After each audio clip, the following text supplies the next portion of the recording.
Hello and welcome. You're listening to CNET UK podcast. This is episode 409 for Friday the 31st of October 2014. It's Halloween, but have no fear, we've got all the week's best technology news, including LG rising from the grave, drones blurring the line between good and evil, and Huawei adopting a new identity like a Scooby-Doo villain with a sheet on their head. I'm Rich Trenholm, and in our high-tech London studio this week is spooky Luke Westaway. Actually, my ghost name is Luke Westo.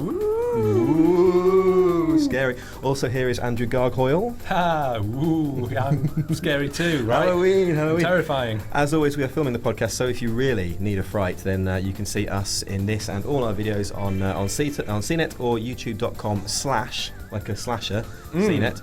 But for now, let's start with the news.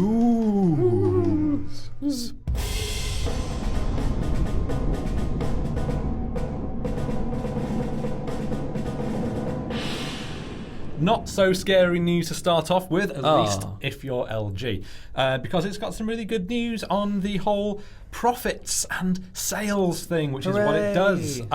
Business. Yeah, it's smartphone and LCD TV sales are way up, which is really cool, obviously for LG. 16.8 million devices sold. Now that's across the it's L series phones and of course the flagship G3, which that's not surprising. It's a really, really good phone. We get a good score. People seem to like it. A lot of the networks have it. So good to see that that's helping LG get to its profits, which is $450 million. Yeah, and record sales for phones as well. Record sales for 5 years, I think it is. Good and stuff. Also, there's been some interesting news on the TV front, right, Luke? Yes, that's right. LG sort of hinted that next year it's going to start producing TVs with quantum dots. Quantum dot right. technology. It's the latest TV buzzword. And what's that? You heard it here first. Well, Rich, just off the top of my head, quantum dots are a semiconductor nanocrystal technology. Yeah. If you really pushed me for more information, I'd say that it's they're like tiny pieces of matter with unique properties. You're a tiny piece of matter with unique properties. Yes, I am. And what do they do? These tiny pieces of matter with unique properties include the ability to emit light at very specific wavelengths, sort of like microscopic pieces of glitter that glow green, red, or blue, depending on their size. I am cribbing here from CNET's extremely helpful what are quantum dots and how could they help your next TV article. Right, so if you want to know more about quantum dots and how will they be cheaper TVs in the long run in the future, then have a look at that article. It's Check very it out. Dot. It's good news. Cool. Any other horror stories for us, Andy? Horror stories, well, there is some good and bad news, in fact, and this is coming from the whole world of drones. Start off with some good news. So there we have an ambulance drone now. That's a thing. Now this, the idea behind this is that a drone can travel up to 60 miles an hour, obviously in a straight line, to somebody who calls in a response about a heart attack. And the ambulance drone will be able to quickly deliver defibrillators and will also be able to have a live stream so that the doctors at the other end can tell like members of the public how to help this victim, because obviously the drone, unless it's particularly powerful, can't carry an actual medic to the scene. I see, okay, like a lighter air ambulance. It is a light air ambulance. They could call it Dr. Own. Yeah. Yes. That works better written down. But okay, I know this is an audio thing, but there you go. That's pretty exciting, right? That's really That's very idea. exciting. It's very good news. Although I'm sort of picturing, I don't know how reliable these are. How many drones do we want in the air with electrical defibrillators? What if they just drop it, or just like you could just be walking along and what's that shadow, and then defibrillated. What if it gets the wrong person? You're walking along, you're feeling a little bit poorly. Maybe you sneeze, and the drone just comes down and. I think the idea isn't that the drone itself actually delivers the electric shock. Just drops them from 30,000 feet. There are all over most cities. There are lots of public defibrillator points. That that's true. If somebody does collapse, have a heart attack, because with heart attacks, it's all about sort of how quickly they can get this attention. And I think even every minute dramatically increases their chance of survival of that. And obviously in cities, particularly congested ones, London, Tokyo, for example. it's very difficult for ambulances to cut through the traffic and arrive on the scene, whereas this, obviously flying in a straight line and at high speed, can get there far, far quicker than a car could. Well, that's good. That's excellent. But drones aren't always good. I mean, we had a bit of a near miss with a drone recently, didn't we? Yeah, so there was a pilot landing in an airport near London, actually, who claims that a quadricopter drone was flying directly at the plane and had a bit of a near miss with this when it got quite close to the engine. So that's whether that's just we don't know who did this. They actually haven't found out, so we're not sure whether that's maybe someone who's a plane enthusiast trying to film the planes and was just a bit stupid, whether it was a kid messing around and didn't really realise the risks. But whatever the reason, this is a really, really bad thing to do. Dangerous stuff, absolutely. But also, on a slightly lighter note as well, we also saw a fantastic video shot with that drone this week, didn't we? Yeah, OK Go's new video, I Won't Let You Down, which is what it's called. It's absolutely fantastic. I hadn't seen this before you put this in for the podcast, and it's amazing. Why haven't I not been watching this time and time again? It's really cool. It's all filmed on a drone and sort of follows them on ground level as the guys are coming along. They're also on these electric unicycles doing this amazingly choreographed dance, and then the drone takes off in the air and looks down on what turns out to ends up hundreds of people opening and closing coloured umbrellas in this amazing choreographed sequence to make it almost look like an LCD display. With when words would pan across. Absolutely. So we're looking at it at the moment. You can check out the full-length video on CNET as well. It's what's so amazing about this is that it starts off. I mean, OK Go, they're known for their intricately choreographed one-take videos, music videos, and this starts off with them. They're riding the Honda Unicub, which is a little sort of like self-bouncing unicycle thing that we can see there. And so it starts off, and you think it's just a Steadicam following them around. You think that the gimmick of the video is going to be that they're kind of doing this choreographed dance on the unicycles, and then suddenly the camera just shoots up in the air, and it's fantastic. It's really clever, and it turns out it was a custom created drone that filmed the whole thing. It's a catchy song too. Yeah, it'd be great to see drones filming movies and stuff as well. Yeah. Well, they use loads. I mean, it's brilliant. BBC uses loads as well for all this natural history stuff. That's true. Got to look out for planes, though. I mean, yes, I've got to look. Yes, out. you do. I mean, you've got some strong feelings on this, don't you? Yeah, I mean, It says here. Yeah, hang on, I'm just checking the script. Yes, strong feelings to follow. Well, I wonder if we don't need licenses for drones. Right. I hate to be the sort of the fuddy-duddy. Yeah, the licensing Laura of the be the killjoy. That could just be licensing Luke. Anyway, it doesn't matter. but licensing Laura is better. But the point is, sorry to be a nag, but maybe not everyone should be allowed a drone because sure they're great for sort of movies and stuff. But this does sound like it's pretty dangerous. Nearly hit a plane. That could have been terrible. Should everyone be allowed to have a drone that's just sort of flying around? I'm sure a lot of people listening will be like, the rights we've got.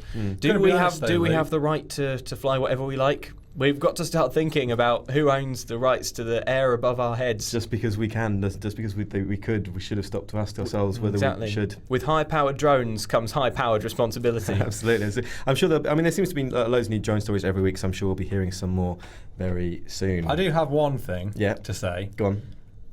We're talking about drones flying into aircraft and airports, but you could just as easily fling a frisbee at it. I don't think that's true. It is. The Aerobie, the ring one, is... goes 30,000 feet in the air. No, because we're talking like flying in when it's coming into land, when it's like, it's like 50 feet in the air, and when it's just landing. But you have to get quite close to an airport.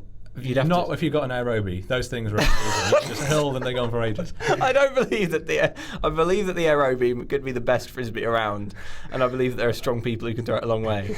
But can they throw it the length of a runway? Other frisbees are available. I just wanted to point that out. So speaking of we need license Aerobies. License Aerobies would be good. The thing I like about Aerobie is that the company that makes them makes two products: the Aerobie and the AeroPress coffee machine. It's brilliant. What, really? Yeah, the same guys that do my AeroPress that I love also does the frisbee. And the AeroPress coffee machine is really, really aerodynamic, so I reckon you get it in a plane. Yeah, you can get it in a plane as really it's coming easily. down, you could just, if you get the angle right. Anyway, speaking of things like looking up in the air and saying, is it a bird, is it a drone? No, it's a superhero, and that's another thing that's happened this week. How about that for a segue? That was How about that? Was impressive. amazing. I know, off the That's top of good. my head and everything. Yeah. Okay, I don't get it because I don't have any idea, basically, about anything I'm about to say. But Good. Just gonna say Marvel some words. has given fans a first look at Black Panther. Ooh. Plus, we have dates for sequels to Captain America, Thor, Avengers, and Guardians of the Galaxy, More which I believe superheroes. all of those are films. They are films based on comics now. Done That's my right. Yeah, research. so Marvel has basically announced the next like 1 million films they're going to be putting out. So we're talking about 3 films a year for the next 4 years. my goodness. Guardians of the Galaxy sequels. We're talking about Captain Marvel. We're talking about Doctor Strange don't know and any Civil of War, these. which is quite exciting. That was a big comics event a few years ago where everybody had to change sides. The good thing about Civil War is it about it wasn't really like good versus evil, goodies and baddies, and superheroes and supervillains. It was about superheroes having to take sides. It was about a kind of moral question. This idea of licensing things. It was Yes, about registering- licensing. Well, I would be siding, I believe, with Iron Man, Yeah. who apparently is the one that The government shill. That's right. Who thinks that's me? Who thinks Licensing law over here. licensing law? Who thinks that superheroes should have to register their identities? Right. You know Iron Man? Yeah. I know he's the one with the metal suit. Yeah. Is that Yes. suit actually iron, as the name would suggest? Um, Because that's like the worst metal to pick to craft something like that from. It's heavy. maybe- But it's so affordable. Yeah, but It it'll is, rust and all parts will seize up. He'll be, you can just use a big magnet to Well, stop him doing anything. in the early days, I think it might have been, but nowadays it's nanotechnology. And he actually, for a while, he actually had the suit stored inside him as nanotechnology particles. And when Stored he would just- inside him. Stored Yeah, inside him. And he it would, was like, ugly when it erupted out. Yeah, it was it pretty much. It was the end of him. It's not iron. But I mean, this is quite good. We're seeing quite a range of heroes here. Yes, that's right.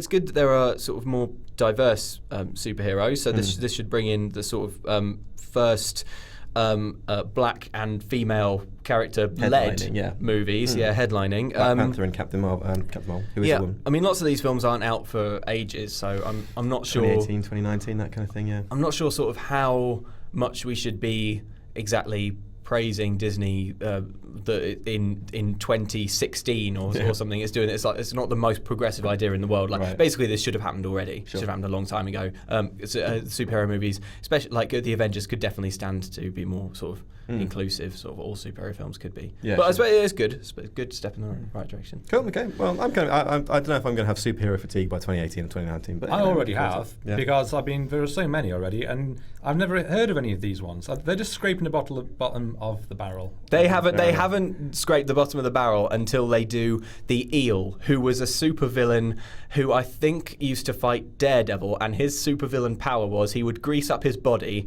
so that when the police grabbed him, he would slide out of their grip and run away. That's like Which is brilliant. That's what's the fish that does that? An eel. And Stiltman. They've not done Stiltman. Well, wait until you get to the quiz, because the quiz is going to have more on this kind of silly superhero I'm sure I'm going to do stuff. well on this quiz then. That's great. Speaking of things that are a bit silly, what else is happening? Speaking of small things, That that's are- maybe technology, that's a thing. Segway's just falling apart now. Just what's the next story? So, how would you feel about a small phone Yeah. that connects to your big phone? I would say. I like phones, so yes. maybe I could have Okay. another phone for my phone. So this What if I need to call my phone? Taiwanese company Whyme. Yeah. Whyme. I think that's not, is also. it? I think it's wireless me is what it. Oh, okay. The length and thing. So what they've come up with is that basically it's a mini phone. Yeah. If you're watching the video version, you can see it on screen now. It looks a bit like a little pocket calculator. It does. You And actually what write that books is on that it. is basically just the phone bit, so you can send and receive calls on this. The idea being that some phones like the Note 4, the Lumia 1520, when they're like 6 inches and above, they're too big and cumbersome to get out your pocket. But you can just have like a little tiny phone in like your shirt pocket, for example, and you can just, if that rings, you can just quickly get that on hand. Yeah. Answer your calls. Why have it in your trouser pocket? Because that takes ages to get from there Yeah, to there. yeah. If you get it in your shirt pocket, then just like, Bam! Yeah. Bam! So fast. Yeah, or I can see maybe if you've got your phone So- docked on charge at the side of a room, that sort of thing, but you want to be able to have a little thing to carry around with you to take your calls. Yeah, I can kind of see the idea. I can see it being too efficient, because when you call someone on the phone, you don't expect them to answer straight away, and often if they do, Yeah. it's I quite just make like- alarming. If you're sort of like ring ring, and normally while it's ringing, you're kind of looking around, thinking about what you're going to say in about 20 seconds time, and if they're like ring hello, and they're like you must have a why me. So what do our readers think about this? I mean, this is the sort of thing I can imagine would divide opinion. It has divided divided opinion. So Time O'Day in the comments says, call me old-fashioned, but a smartwatch still seems like the more suitable solution to more or less the same problem. I love it. Something like this must be so crazy that a smartwatch seems old-fashioned. Yeah, good old-fashioned smartwatch should be. They don't make them like they used to. Jim1348 says, I also am an avid horseback rider. I usually listen to something on my Nexus 4 while I am on the trail. Yeah. I keep my phone in a jacket pocket or the chest pocket of a vest I usually wear. The pockets are big enough to hold the Nexus 4 in the ballistic case, but if I move up to a larger smartphone in the future, I might be inclined to keep my smartphone in a different pocket and possibly use the talk case, which is this, it's the Whyme. Is that right? Case, in that pocket to hear the audio. There you go. Good for horseback riding, good for cowboys. Yep. Crumpled says, great name, Crumpled, says, this is absurd over-engineering in my design opinion. Also, if you upgrade one, you have to upgrade both. Our world is becoming a consumerist fever dream. And moving swiftly on from that frightening comment, Cloud Matt says, lol, it's a little silly, but with all these new phablet phones, it kind of makes sense. Kind of makes sense. And particularly if you've got a tablet where it's also maybe like some of like the 8 and 9 inch tablets where they also are your phone, then maybe you wouldn't need to buy a small phone and a tablet. You could just have the tablet, but instead of looking ridiculous holding a big tablet to your face, you could have this, and that would be your only device. You wouldn't need the phone part. Absolutely. So I can kind of see that. But it sounds a bit daft, but it has actually, it's on Kickstarter, and it's reached $67,000 of its $60,000 goal with 22 days to go. So it's already funded. beaten. It's already funded. So it's going to be a real thing. It's going to be a thing. Do you know what it really needs, though? Do you think that will really put it over the top? Little curly cord. So it comes out of your pocket, so you're like, hello, on your little curly cord. Hello. And you can spin around and get humorously tangled up in it. And then the dog can run round and round your legs with it. That's and what you fall over. Or what about like a cord like you'd have on a Henry Hoover where you sort of stretch it out and then when your cord's done, you just press a button and it goes back in.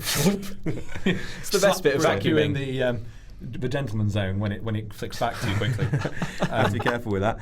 And very quickly, last story. This is a nostalgic one. This is one for old-fashioned. Speaking of old-fashioned stuff, this one for classic gamers. Well, the next news piece, you mean? Yeah. Sorry, I keep ruining all these segues. Just like real Segway riders. There we go. That's a little. Will eventually ruin a Segway. They will ruin all the Segways due to normal wear and tear. Classic games. Classic games. Classic Star Wars games, to be specific. Star Wars, lovely. Which ones were they?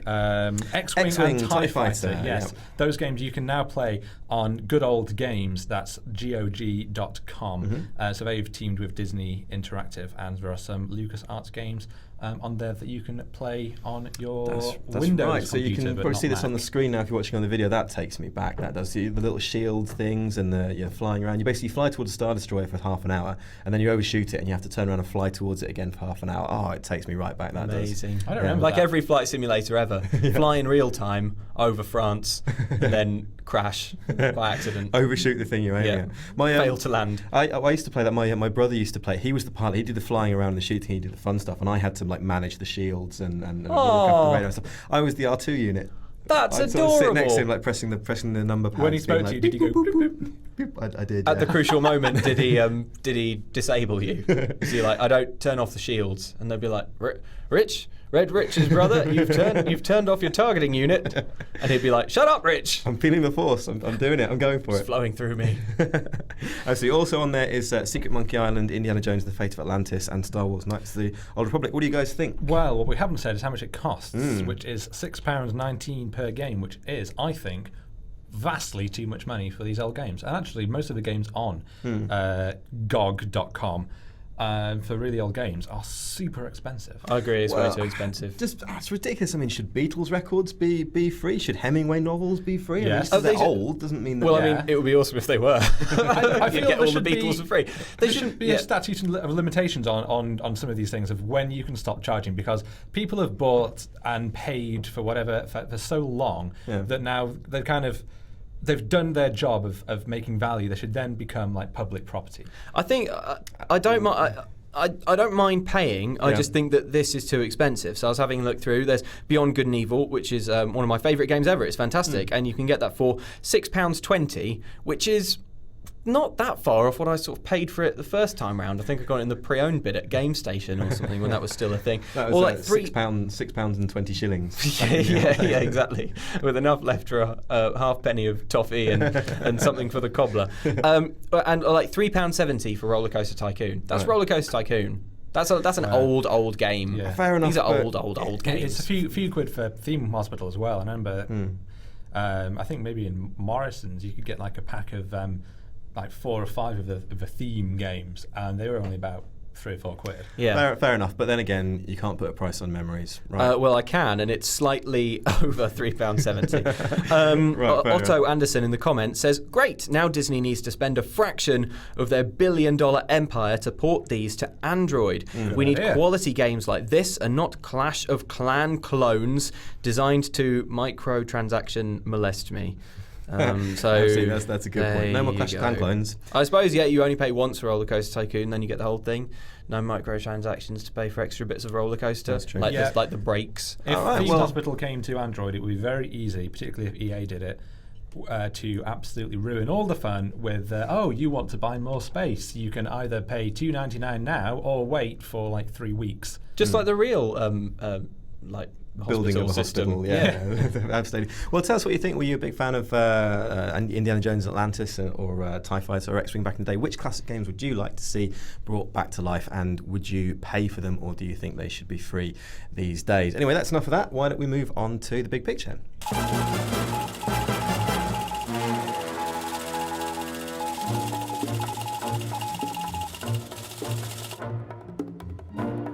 Yes, so it's not every day a new smartphone brand comes along, but there's something familiar about the first phone from new brand Honor. It looks a lot like the Huawei Honor 6, which is fair enough because it's the same phone, as Honor is a new brand from Huawei itself, which is an increasingly popular Chinese manufacturer.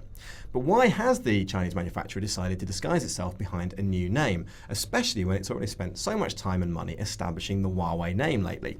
Could it be Huawei wants to play down the negative connotations connecting its name with the Chinese government and concerns over privacy and surveillance? Or could it be, as one expert we spoke to thinks, because Huawei is worried about our perceptions of cheap Chinese products?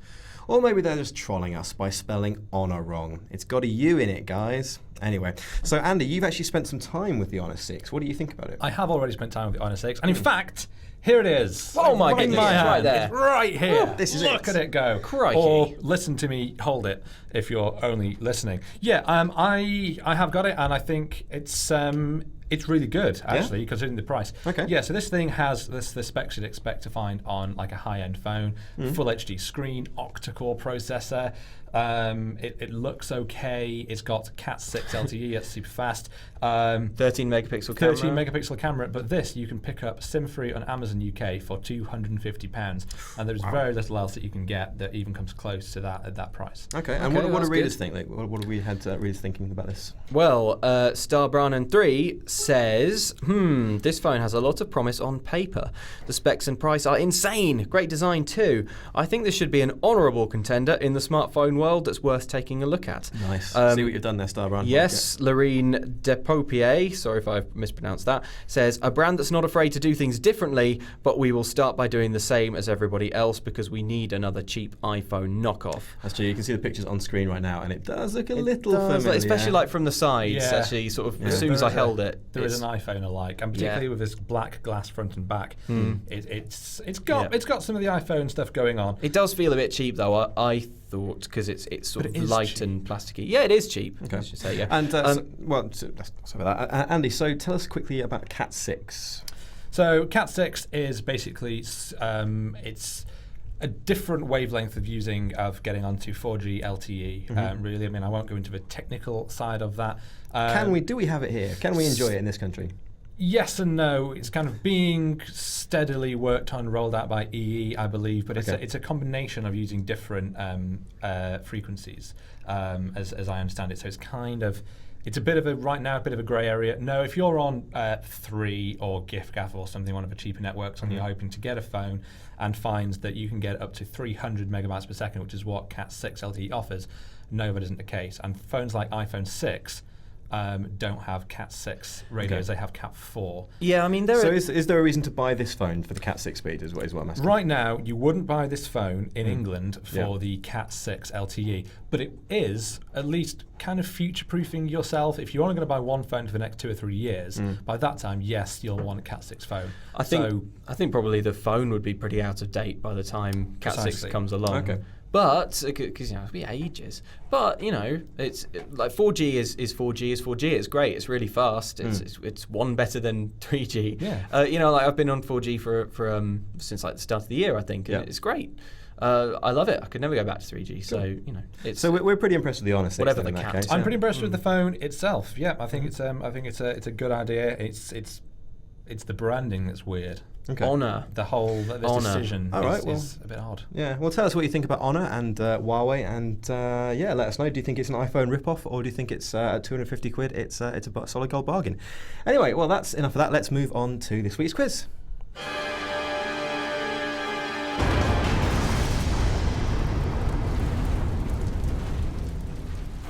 Yes, so it's Halloween edition of the quiz. The leaderboard currently stands at Jason is in the lead with 5. Andy and Luke are both tying with 4. So this is exciting. One of you might be able to pull ahead. So in terms of buzzers, Luke sounds like this. I'm gonna get Terrifying, Chilling. absolutely chilling stuff. And speaking of buzzers, Andy sounds like this.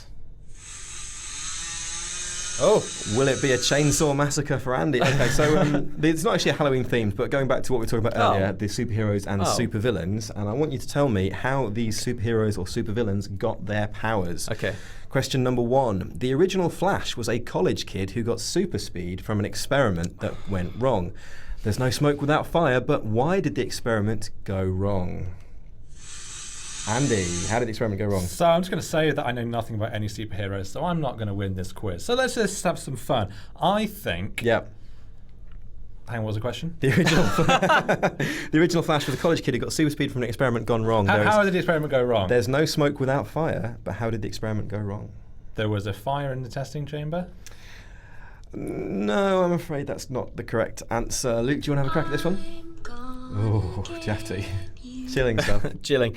I feel like I should probably know this because I feel like I have a passing I've knowledge gone of for superheroes. fairly obscure ones. I'm This going to is say that something fell into the Magimix on fire. Like someone put a spoon in the microwave. That's not the correct answer. What happened was the original Flash, he stopped for a cigarette break. What? And knocked the experiment over. He got to 3:30, he stopped for a smoke, and he knocked his experiment over, and the next thing you know, he had superpowers. There you go. So no one got that one correct, but there you go. Well, I mean, there's the moral of the story. No smoking, smoke. kids. Don't smoke, especially in a lab environment. Why did they pick him to be the Flash? Exactly. He was a terrible Flash.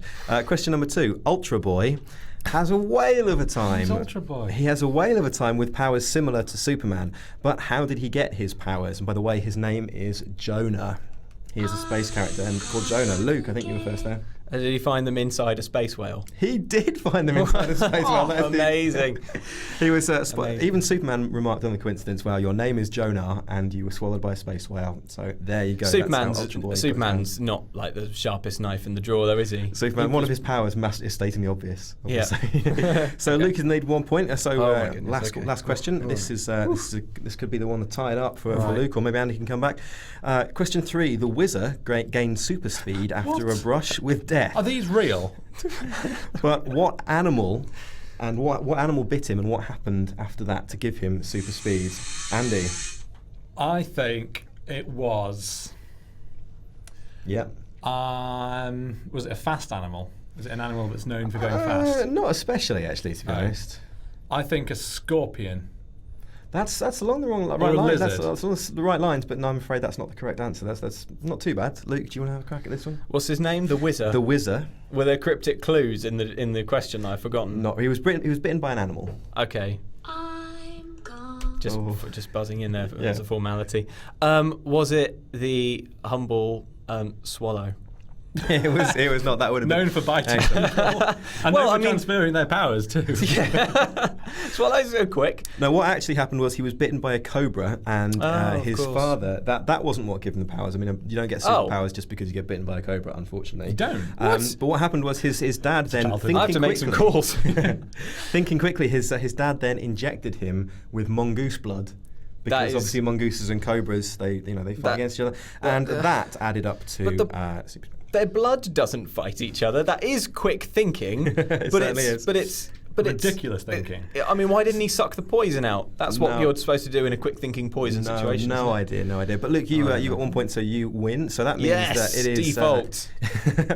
No, that's good. That's a solid victory. I know my space so whales. Luke and Jason are both on 5 points, so it'll be a while before Jason comes back in the podcast. Possibly. I'm going to so you've got a sulk chance to about draw ahead. this quiz because it plays to zero of my strength. Was there a tiebreaker question that we can hear for fun? There was a tiebreaker question. It was about the toughest superhero in the Marvel universe, who is, of course, Squirrel Girl. No, wait. As we all know. Oh, yes. Squirrel Girl. Squirrel Girl. See, I get a point. So it's a draw. Yeah, sure. Nice try, but Andy Rich gets a has point. already changed the scores in the running order. Oh. Which we can all edit, incidentally. So there you go. That was this week's quiz. Come back next week Can we to have a find quiz out who's next week going to about go. Men in Black? Because I know all about Men in Black. Yeah, sure. Why not? Not going to do that. Let's go on to this week's feedback.